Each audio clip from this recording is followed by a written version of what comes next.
నా పేరు Srikanth. First time మీరు మన ఛానల్ చూస్తుంటే సబ్స్క్రైబ్ చేస్తారని మనస్ఫూర్తిగా కోరుకుంటున్నా. ఇక విషయంలోకి వెళ్తే జడా శ్రావణ్ ప్లేట్ తిప్పేశాడు. అడ్డంగా మాట మార్చేసి ప్రశ్న రావణ్ని, కేఎస్ ప్రసాద్ని, అట్లాగే ఇప్పుడు దాకా ప్రశ్న రావణ్ని అక్రమంగా అరెస్ట్ చేశారని మొరుగుతున్నటువంటి పేటీఎం కూలోళ్ళందరినీ కూడా ఒక్క దెబ్బకి ఎర్రి పుష్పాలను చేశాడు. మరి ఒకవేళ ఎందుకంటే జడా శ్రావణ్ వాదిస్తున్నటువంటి కేసుని పొన్నవోళ్ళకి ట్రాన్స్ఫర్ చేశారనో మరి బాధో అక్యూసో నాకు తెలియదు, కానీ మొత్తం మీదకి మనోడు రియలైజ్ అయిపోయి నిజం చెప్పేశాడు. ఇప్పుడు వైసీపీ వాళ్ళు ఇప్పటిదాకా ప్రశ్న రావణ్ని అక్రమంగా అరెస్ట్ చేస్తున్నటువంటి వాళ్ళ నోళ్ళకి తాళాలు వేయించేశాడు జడా శ్రావణ్.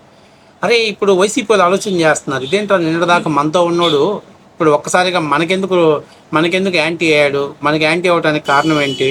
అంతేకాకుండా పైపెచ్చు నిన్నటిదాకా చాలామంది రావణ్ని ఈ కారణం చేత అరెస్ట్ చేశారు, ఎవరికైనా భావ వ్యక్తీకరణ స్వేచ్ఛ ఉంటుంది అంటే అని చెప్తున్నా కూడా దాన్ని లెక్క చేయకుండా పవన్ కళ్యాణ్ తిట్టారని అరెస్ట్ చేశారని వాగినటువంటి వాళ్ళకి, ప్రశ్న రావణ్ లాంటి వాడికి ఇప్పుడు కరెక్ట్ సమాధానం చెప్పాడు జడా శ్రావణ్. ఎందుకంటే 2 వీడియోలు ఉన్నాయి, ఫస్ట్ వీడియో ప్లే చేస్తాను. ఆయన ఏమంటున్నాడంటే అసలు ప్రశ్న రావణ్ కావచ్చు, కేఎస్ ప్రసాద్ కానీ ఎవరు నేను పిలవలేదు, నాకు అసలు వాళ్ళు నేను ఇన్విటేషన్ అంటే స్టేజ్ మీదకి ఇన్విటేషన్ ఇవ్వలేదు అని చెప్పేసి మాట్లాడుతున్నాడు. సార్ అది ఎంతవరకు నిజం అనే దానికంటే ముందు అసలు మనోడు ఏం మాట్లాడుతున్నాడో ఫస్ట్ వీడియో చూసిన తర్వాత సెకండ్ వీడియో గురించి కూడా మనం మాట్లాడదాం ఒకసారి. సో అనుకోకుండా వీళ్ళు ఎవరైతే రావణ్ మాట్లాడించాల్సిన వాళ్ళ లిస్టులో కూడా లేడు వాస్తవంగా, because is not a chief guest. ఎందుకంటే రావణ్ అనేటువంటి వ్యక్తిని, లేకపోతే నరసింహరావు గారిని, లేకపోతే కేఎస్ ప్రసాద్ని, వీళ్ళందరినీ నేను స్టేజ్ మీద, ఈవెన్ క్రాంతిని, వీళ్ళందరినీ స్టేజ్ మీద కూర్చోబెట్టడానికి కారణం ఏంటి అంటే లాస్ట్ మినిట్లో ఎవరైతే గెస్టులు రాలేదో వీళ్ళందరూ నేను వెళ్ళేటప్పటికే స్టేజ్ ఆక్యుపై చేసి కూర్చున్నారు. కూర్చున్న సందర్భంలో ఇక వర్షం పడింది, మొత్తం డిస్టర్బ్ అయిపోయిన సందర్భంలో Ravan was forced to speak. So అనుకోకుండా రావణ్కి అంటే వాడు అసలు చీఫ్ గెస్టే కాదంట, ఆటలో అరటి పండ్లు అంటూ వేదిక మీద కూర్చోబెట్టారు. సరే పెద్దోళ్ళు మనకు సామెత చెప్తారుగా, వస్తా ఏదో పిచ్చి బ్రాండ్ దాగి ఉంటాడు. మన పెద్దోళ్ళు మనకు సామెత చెప్తారు, ఏమని కళ్ళు దాగిన కోతి వనమంతా జరిసిందన్నట్టు. అది తాగినతో ఒక్కసారిగా వాడి చేతికి మైక్ ఇవ్వటంతో, అంటే మైక్ ఇవ్వటంతో కోతి కొబ్బరి చెప్పు జరిగితే ఏం చేస్తో ఆ రకంగా వాడు ఇష్టాసారంగా ఆ సభలో పెంటగా మాట్లాడాడు. ఇక్కడ చాలా ముఖ్యమైన విషయం, ఆయన పవన్ కళ్యాణ్ గారిని తిట్టారని ఇక్కడ కేసు నమోదు చేయాల. 4 కేసులు బెయిల్ వచ్చింది, అది వేరే విషయం.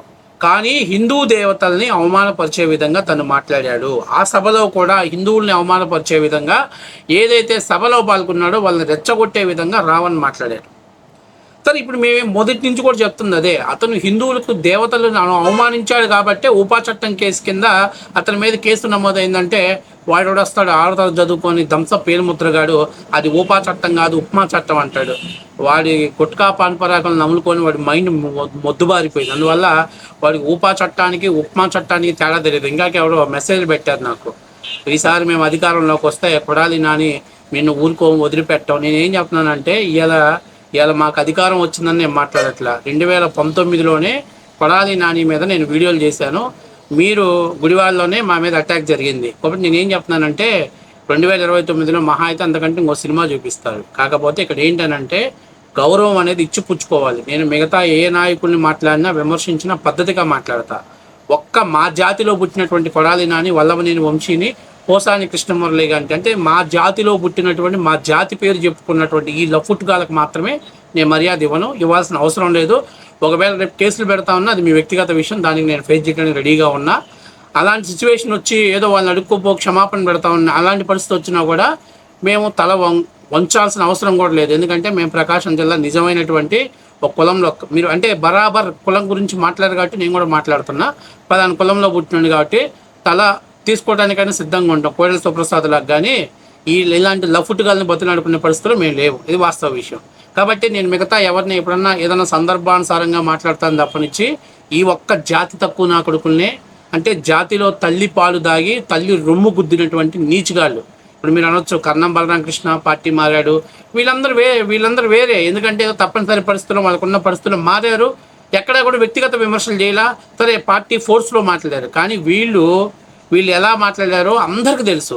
వ్యక్తిగతంగా ఆడపిల్లను కూడా అవమానం చేసి ఒక నందమూరి తారక రామారావు గారి కడుపును పుట్టినటువంటి భువనేశ్వరమ్మ గారిని కూడా అవమానం చేసి మాట్లాడినటువంటి లఫుట్ గాళ్ళు. ఇలాంటి నా కొడుకులకి సపోర్ట్ మద్దతు ఇచ్చి అరే బాబు అని అసలు అవసరం లేదు. సో దాన్ని చర్చ పెద్దది పక్కకి వెళ్ళిపోదాం.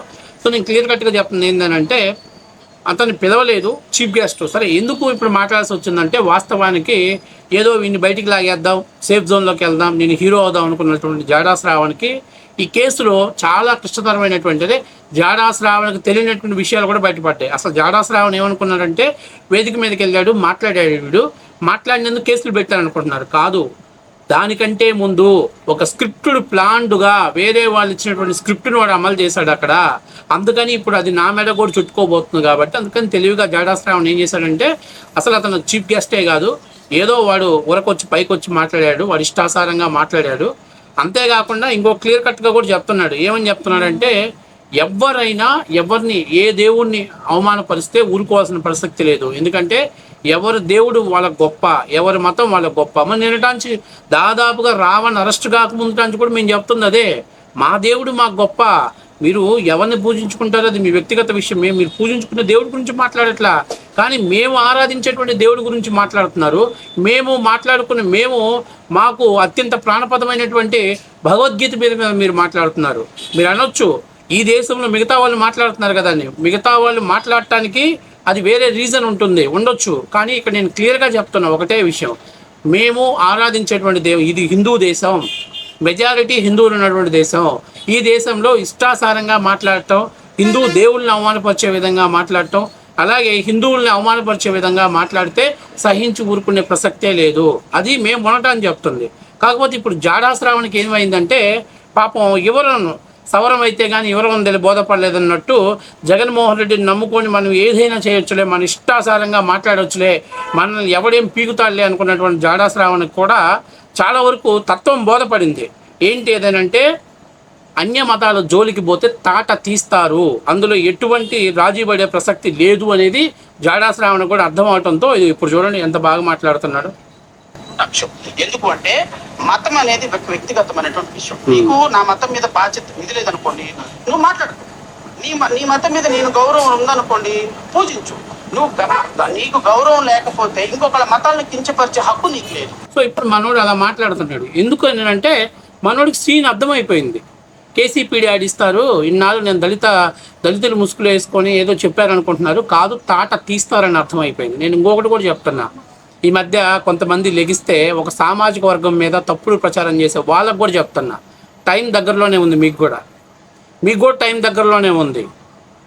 మీకు చంద్రబాబు నాయుడిని రాజకీయంగా ఎదుర్కోవాలంటే ఎదుర్కోండి, మేమేం తప్పు పెట్టట్లేదు, అది రాజకీయాల్లో సహజంగా ఉండేదే. కానీ అది చేతగాక సికండి రాజకీయాలు చేస్తే మాత్రం సమాధానం చెప్పడానికి ఆ సామాజిక వర్గం వాళ్ళు కూడా తెగించి ముందుకు రావడానికి, ధైర్యంగా ముందుకు రావడానికి ఉన్నారు. కాబట్టి ఎందుకంటే మనం చూసాం, ఏదో స్పోర్ట్స్ కోటాలో ఆ సామాజిక వర్గానికి అన్ని ఉద్యోగాలు ఇచ్చారంట. ఆయన ఒక ఐఏఎస్ ఆఫీసర్, ఆయనకు తెలియదా? ఆయన ఐఏఎస్గా చేశాడు. అట్లాగే ప్రభుత్వం పథకాలను ఇంప్లిమెంట్ చేసే దగ్గర కూడా ఆయన కీలకమైనటువంటి బాధ్యతలు నిర్వహించిన ఆయనకు తెలియదా? ఏదో ఒకటి చెప్తే దాన్ని పలానా వ్యక్తి చెప్తే నేను చెప్పానని అన్నాడు. సిగ్గు లేదు ఆ మాట మాట్లాడటానికి? ఇవన్నీ ఏంటయ్యానంటే సిగ్గు లేక కాదు, వాళ్ళకి తెలియక కాదు. ఇది ఒక స్క్రిప్టుడు ప్లాన్డ్గా చేస్తున్నటువంటి ఒక పొలిటికల్ అంటే ప్రజల్లోకి తప్పుడు సంకేతాలు తీసుకెళ్ళడం కోసం చేస్తున్నటువంటి, తప్పుడు విషయాన్ని ఫ్యాబ్రికేట్ చేయడానికి చేస్తున్నటువంటి అంశాలు. కాబట్టి నేను జాడా శ్రావణకు కాబట్టి ఇంకొకటి చెప్పేది ఏంటంటే, నువ్వు ఏ దేవుణ్ణి పూజించుకుంటావో నీ ఇష్టం, అదేం తప్పులేదు. కానీ ఇతర మతాలని అవమానపరిచే విధంగా, ఇతర వాళ్ళు అంటే ఆరాధించే దేవుణ్ణి అవమానపరిచే విధంగా మాట్లాడటం తప్పు అని నువ్వే చెప్పావు. ఇది ఈ రోజు కాదు, నువ్వు లాయర్గా ఆ రోజే చెప్పుండాల్సింది వాడికి వేదిక మీద. చెప్పుంటే ఈరోజు ఈ పరిస్థితి వచ్చేది కాదు. కాబట్టి ఇలా వాస్తవ విషయం అంటే మొదటిదేమో అసలు నేను వాడిని పిలవలేదు, వాడు ఏదో వేదిక మీదకి వచ్చి మాట్లాడాడు. రెండవది ఏ దేవుణ్ణైనా అవమానపరిస్తే ఊరుకోవాల్సిన ప్రసక్తి లేదని చెప్తున్నారు. కాబట్టి ఇన్ని తప్పులు చేసినటువంటి వాస్తవ విషయం. ఇంకొక విషయం కూడా చెప్పాడు ఆయన, అసలు ప్రశ్న రావని వాళ్ళ ఇంట్లో వాళ్ళ ఆడవాళ్ళే, అంటే వాళ్ళ అమ్మ నాన్న లేకపోతే వాళ్ళ భార్య కూడా అతన్ని కలవటానికి ఇష్టపడట్లేదంటే వాడు ఎంత సైకో శాడిస్టో, వాడు ఎంత ఎదవో. మరి ఇలాంటి ఎదవతోటి ఆ గమనాన్నిటమ్మ ఎలా ట్రావెల్ అవుతుందో కూడా మనం చూసుకోవాల్సిందే. సో మొత్తం మీద ఏది ఏమైతే మా ప్రశ్న రావణ్ దెబ్బకి జడా శ్రావణ్కి కూడా ఇప్పుడు దాకా నేను వీరుణ్ణి సూర్యుణ్ణి అని కళ్ళగంటున్నాడు కూడా గట్టి దెబ్బ తగిలింది. దెబ్బకు ప్లేట్ ఫిరాయించేసి దారిలోకి వచ్చాడు. సో మొత్తం మీద ఇప్పుడు దాకా సోషల్ మీడియాలో రావణ్కి సపోర్ట్గా పోస్టులు పెట్టినటువంటి వైసీపీ వాళ్ళు మాత్రం పెద్ద కొండ ఎరిపప్పలు. వాళ్ళకి ఆ ఎరిపప్పలు అవ్వటం పెద్ద అలవాటేం కాదు, ప్రతిసారి అవ్వటం వాళ్ళకి అలవాటే. సో అలవాటు అయిపోయింది అనమాట.